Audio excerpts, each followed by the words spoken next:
Bandeko na pesi bino mbote na kombo na Yesu Masia mwana nzambe na bomoi ngai mama Deline nasali audio oyo vraiment mbangu pona koyebisa bandeko nyonso ke nazokotisa audio nasali o na pesi ba psalm o boko bondela nango na journée o aliboso oyo bobanda ko bondela nango na pesi ba psalm o boko bondela nango et puis na pesi na ba sujet de prière au boko bonde anango mais ezunga 2 heures du temps na sala kera il fallait na kabola ki onte na tsaki on a audio moko yango ezo télécharger malembe mais na yebi ke vers ba 23 heures juste batu musu déjà boko za nango na maboko boko za nango pona batu o lokwa ba air eza différent pona batu kutu États-Unis ba za vraiment na problème mingi po bango ba écoute bango déjà minuit et 23 heures mi betela te ba za na temps ya koyoka yango lero ngo yoka yango zwa déjà biki na fei oza wana ozo yoka ozo koma makambo oyo na lobi wana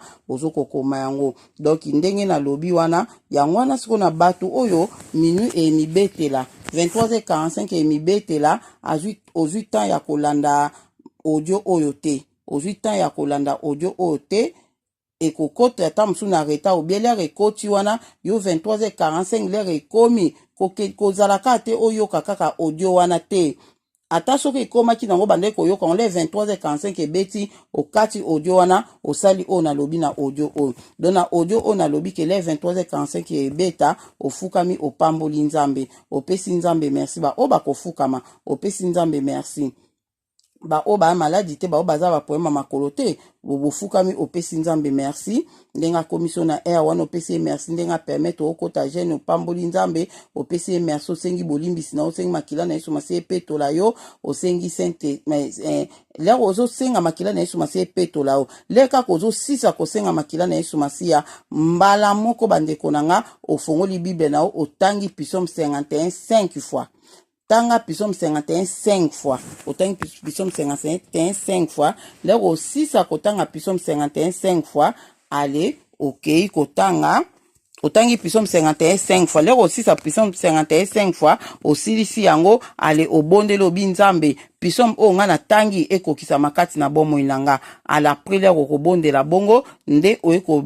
senga Saint-Esprit azara na yo na tanyos o ya jeune o pendant 7 jours oyo Saint-Esprit azara na Saint-Esprit apeso makasi Saint-Esprit alongola ba douleur nyonso na banzoto Saint-Esprit apesa makasi asunga yo o kata na te pendant jeune o bondeli bongo ale osengi ka Saint-Esprit asungo na lisungi nyonso oyo za bezo senga asunga pe o yebisi nzambe. Pourquoi au quotidien obi sujet principal nanga Seigneur eza ngana kota bokonzi na yo ngana zanga te na bana na ngana bandeko nanga obondeli pona bato oyo olingi okoki kobondela na bango pona bango obondeli pona bango ozomona obondeli pona bato wana donc aprende eloko nini okoya kosala eloko nini oya kosala o bondeli bongo o expliquer nzambe ke na 7 jours o na rozo lukelo no mimoni sama nazo sala bo oyebisi pe nzambe eloko ni o yoko lia te o yoko lia eloko ni yoko sala soko la na mabelo yebisi nzambe na ola na mabele soko sabo lobi boye eloko nyonso sa soko sukula to bina osukula te soko omelaka te bina omelaka te yebisa déjà nzambe eloko o yoko sala comme ça o yeke kanga mana nde bible bi kanga na se kanga na likolo ndeko nanga o yebi ko sala te ko sala o yebi ko sala te soki o ndenge na bato musu babike te esala bango stoma pasi mela na omiliki obinzambe na omela miliki ona omela te na otia miliki loba eloko yoko sana na kolia kwa ke nzambe na kolia salade ou bien na kolia eloko boye na pokwa oyebisi nzambe eza problème te oyebisi ebongo après savoir ko sisa ko bondela wana bandeko ale otangi ba psalm oyo nazo pesa otangi ba psalm oyo otangi psalm 25 otangi psalm 25 otangi psalm non pesa bino ba psalm okotanga no otangi 25 otangi psalm 6 otangi 38 otangi psalm 38 otangi na 32 otangi ba psalm wana osilisi na yo alela aussi sa kotanga ba psalm oyo nde après opamboli nzambe oke na adoration adore nzambe na yo oyebisi pe nzambe ke ba psaume oyo tangi ekokisa makati na bomoi na yo oke na adoration adore nzambe na yo alelea osilisa wana nde ofongoli siko o video o ngana tindi video oyo audio oyo nga na tindi oyo eza 2 heures du temps wana siko okoyoka ba instruction nyonso na kati wana okozwa ba sujet de prière nyonso na kati wana na ba verset biblique pourquoi tosenga makila na Yesu Masiya epetola biso pourquoi tozosenga bolimbisa avant tobondela okozwa ngo nyonso na kati wana pe okozwa ba prière ya 3 heures koma okobondela na 3 heures yangwana prière obosa ne bandeli o vraiment sala ke emema o temps pende belete po ozwa pe temps ya koyoka audio wana okoma bon wana na bato oyo bo mizuli audio wana te bo mizuli audio ya 2 heures du temps te nde bokosalela o na lobi boy mais soki deja mizuli audio na 2 heures du temps donc obandi kokoma na obandi kokoma lokola eza 2 heures du temps bande konanga yo siko sala ke l'air ozui déjà mais parti oyoki déjà parti o ya minuit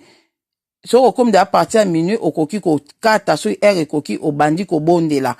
ozomon donc nzambe asunga bino vraiment eza nini mais l'essentiel kake bobondela na minuit wana ekuta ona prière l'essentiel ke obanda jeune ona retard te ko banda na retard te bande konanga na bondeli bino vraiment Saint-Esprit aza na bino yende muto akosunga yenda kopesa makasi na tiki bino audio wana ezo télécharger ezo kota malembe na ebite soki eza nini mais nzamba akosunga bokozwango pona bato on ndeti bana France nde air déjà c'est poussani na ebite bokozo on a 23 heures juste 23 heures juste so bandi ko yokango okoki ko kende na oka bien oleki kaka oke parti on a bandi ko lobela likambu ya na bikute me nzambe ka sunga bino merci donc minuit déjà bosala boy soko silisi kotanga ba psaume o adore nzambe na yo ale après silisi okoti siko na ozubik na feuille okoti siko na video o na sali ya mubimba audio o na sali ya 2 heures du temps po okoma komango après wana le tozo koma deuxième jour wana tozana bino longo tokozala na molimo toza déjà longo mais wana siko bobanda kozwa siko ba o biso tondo tinda merci nzamba mona bino na tiki bino jeune malamu nzamba mputulendo apesa bino makasi ya kobondela pendant 7 jours o ndenge tokote nde to bimela te na komba tata mwana pe amoni monsantu na bondeli bongo amen.